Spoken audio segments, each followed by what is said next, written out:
The newspapers say that. He's famous, so now people treat you like you're famous. They start saying weird things to you. Strangest things people would say to me. Trevor, well done on everything, eh? Congrats. But, even though you're going to America, don't forget us, all right?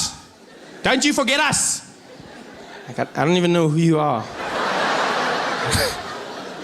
People would say the weirdest things to me. You know the number one thing people have said to me? Number one thing? It's not good luck. It's, hey, Trevor, good luck over there. But whatever you do, don't forget your accent, all right? Yeah, please, don't pull a Charlize on us, okay? You keep your accent, man. Make us proud. Everyone said that. Trevor, brah. Hey, Trevor Noah. Hey, Masakan. Hey, man, you're making us proud, no? Yeah, man, you're doing big things for us, but brother, can I ask you a favor, no? Don't lose your accent, no? Don't lose your accent. Yeah, when you come back from the States, you mustn't come back talking funny, okay? Please, brother. If you lose your accent, don't come back. You just threaten me? What does that mean, if you lose your accent? How do you lose your accent? People make it sound like you're going to be walking down the street and then just out of the blue, you'll be like, huh? My accent! I lost my accent! What the hell is my... Oh. Well, hello? No, that's not my accent! That's my accent! How are you going to lose your accent? I was stressed now. Because I don't want South Africans to think I'm not South African. I don't want them to think I've forgotten something. This is my home. Now I'm stressed coming home. I'm in the plane, flying back to Johannesburg, and the whole time I'm just thinking, don't lose your accent, Trevor. Don't lose your accent. Don't lose your accent. Is that how I say accent? Accent.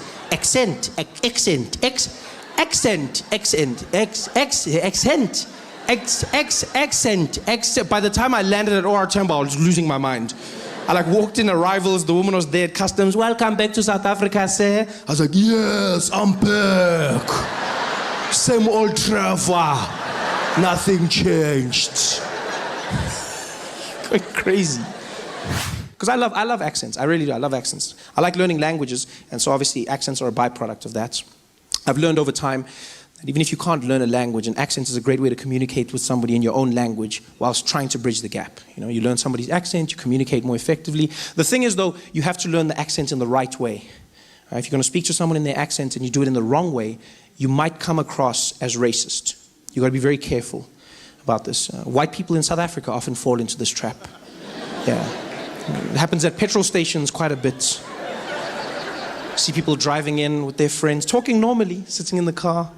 So, I mean, if we get all the numbers together, marketing should be behind this. It should be a breezer, HR's stepped up, and it's going to be a great year. And look, we try and make sure that sorry, hold on. Hello, Baba! Hey, sharp man. Please put Lapo full tanky, eh? 95, unleaded, yeah. Also, check our tires, eh? Pressure, pumpy, not too much, eh? 2.2, okay? Yeah, good jobby. Yeah, sharp. Donkey boss. Don't do that. He's a grown man. He's been pouring petrol his entire life. He knows what you need. Just talk to him like a normal human being. That's the thing people don't understand. Speak to him like a normal human being.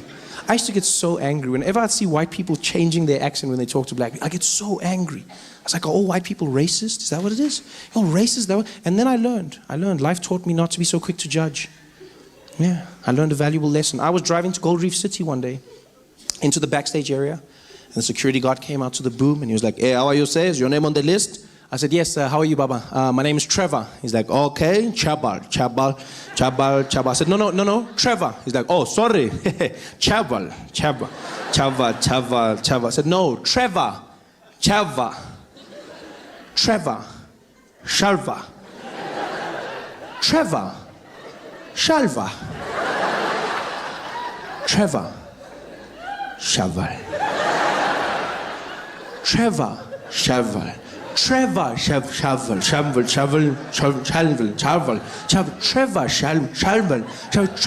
Shaval. And now my friend who was irritated, he just leans over me and he's like, hey, Papa, get Trevor. He was like, oh, Trevor. Why you don't talk properly?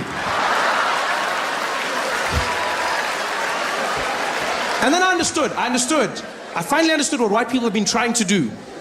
I see, you're trying to communicate more effectively. You're trying to engage somebody, but understand this. When speaking to somebody in an accent, the number one rule to understand is an accent is not a measurement of intelligence, right? An accent is just somebody speaking your language with the rules of theirs. That's all an accent is. So don't speak down to them. Don't patronize them. Speak to them the way you would to yourself. Just try and learn their accent. That's all it is. It's just another accent. Yeah. And I learn them. I spend all my time learning accents. I try. I love it. I learn in restaurants. That's a safe place to start. You know, you learn, you read off the menu, you try and pronounce the words correctly. I was inspired by French restaurants, funny enough. Yeah, whenever I'd go to a French restaurant, I was always fascinated by the fact that people would order food in a French accent. I never understood why. Because they don't do it in any other restaurants. Only in French restaurants do people walk in and then change their accent when they order. They come in talking normally. Yeah, you know, it's a wonderful thing. You're really going to enjoy it. It's so beautiful. Yeah, stunning. You have to have. Oh, the dessert. Oh, good evening. How are you, sir? Yes, I will have a bottle of water for the table, please. And let's start off with, could we get the Sauvignon Blanc, please? Yes, and you know what? We definitely, for mains, going to have the filet mignon. And for dessert, we're going to go with the crème brûlée. Thank you very much. Thank you. Oh, you're going to love it. Like, why are you doing that? I never understood. I was like, why? Because it's not like the French are going to return the favor. There's no French people sitting in our restaurants in South Africa looking at the menu like, so for the table, we can order some starter portion with chef something? No? Okay. Could we please have one serving of the boerewors?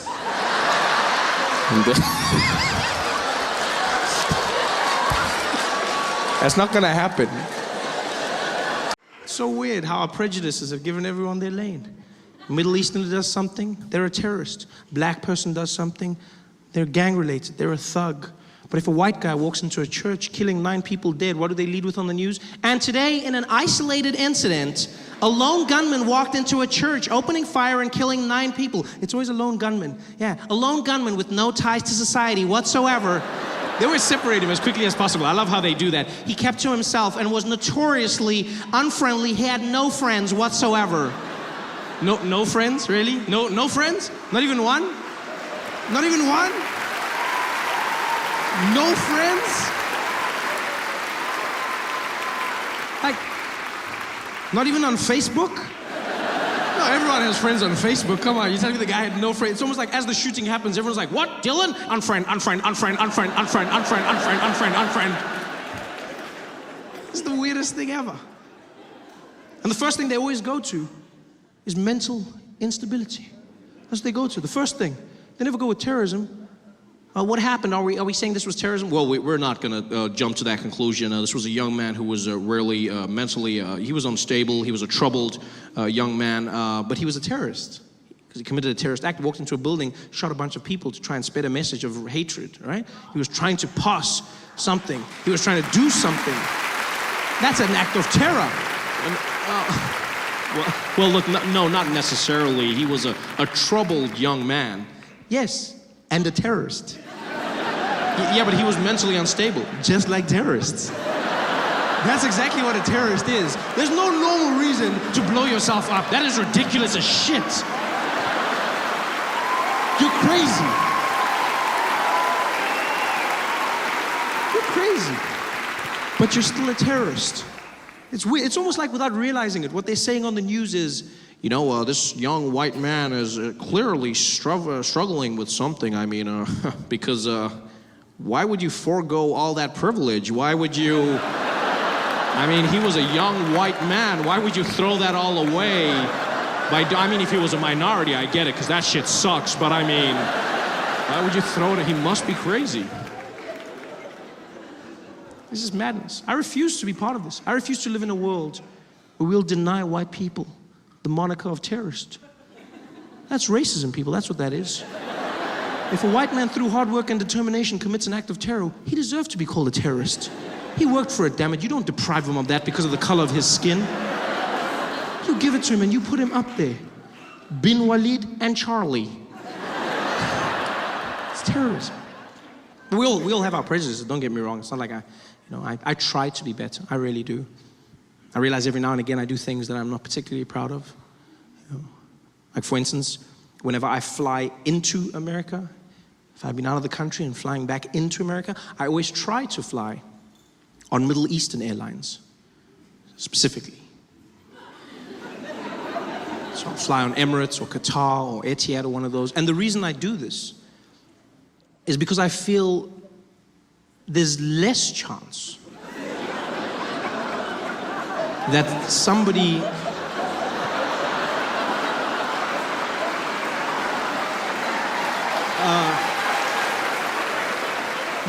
and this may sound a little bit racist, you have every right to be offended, you really. I feel like there's less chance that somebody will attack one of those planes. For a few reasons. Number one, because they're not proving a point. Planes already Muslim-owned, Muslim-run, they're not converting anybody. And secondly, and more importantly on my side, I think there's a small chance somebody could diffuse the situation. Someone could talk them down just because they speak the same language. That's half of terror for me, is the fact that you don't understand what the person says. Guy speaking Arabic, that puts fear in the hearts of all men. You never think good things when you hear Arabic. Yeah, we've watched too many movies and TV shows. Like whenever you hear Arabic, then some bad shit happens. That's always what happens. It's never something cool or sexy. It's never like it's never that. And so it makes you think a certain way. I know I'm not any different. I was on a flight, my first Middle Eastern flight, flying on an Emirates plane, and this man emerged from the galley, had a long beard, and he was carrying a box, and he just went off. He was like, hello,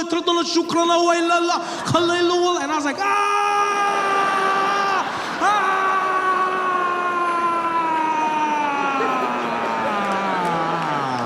chicken, please.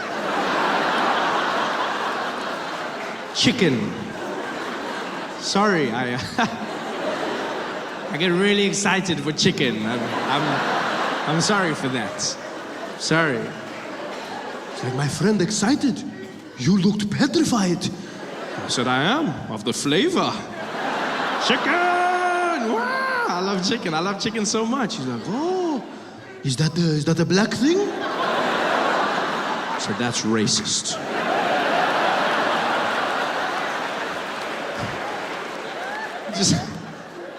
There's a little thing that makes me think there's a chance that if someone understands the language, they may be able to talk the guy down. There could be a terrorist on the plane, a guy with a suicide vest, be flying 40,000 feet in the sky.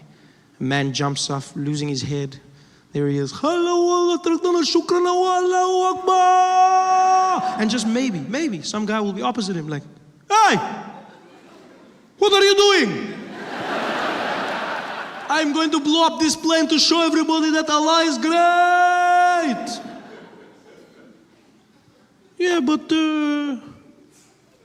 we know this. Everybody here knows this. So what are you doing? I wanted to show all of you the power of... What are you showing us if we already know, huh? What are you showing us? Are you saying we are not good Muslims? Is that what you are saying? Huh? Are you saying we do not know the power of Allah? Is that what you are saying? You are saying we are bad Muslims? What are you saying? No, my friend, please, I was not trying to offend you. I was just trying to kill you. Listen to what I wanted to show you. What are you showing me, huh? Are you saying I do not pray? Is that what you are saying? You're better Muslim than me? You think I'm not good Muslim just because I'm watching Cloudy with a Chance of Meatballs? Is that what you think? Huh? What are you saying? No, I'm not saying that. I wanted to, what are you showing? You show nothing. You make us look bad. Why don't you preach? Why don't you talk to people, huh? This is not Islam. What are you doing with your stupid vest? Blah, blah, blah, blah, blah, blah. You make us all look bad. No, I was not, no, you're not trying nothing. No, you even got your vest backwards. You don't even know what you're doing here. Sorry, it's my first time. I never done this before. Yeah, story. Sit down, shut up, eat something. I don't know if I can. No, it's all halal. You can eat it. Don't worry. You can eat it. You can eat it. All of you. Yeah. Yalla. Stupid. This is a chance that could happen. There's a small chance that could happen. And that's why I do it.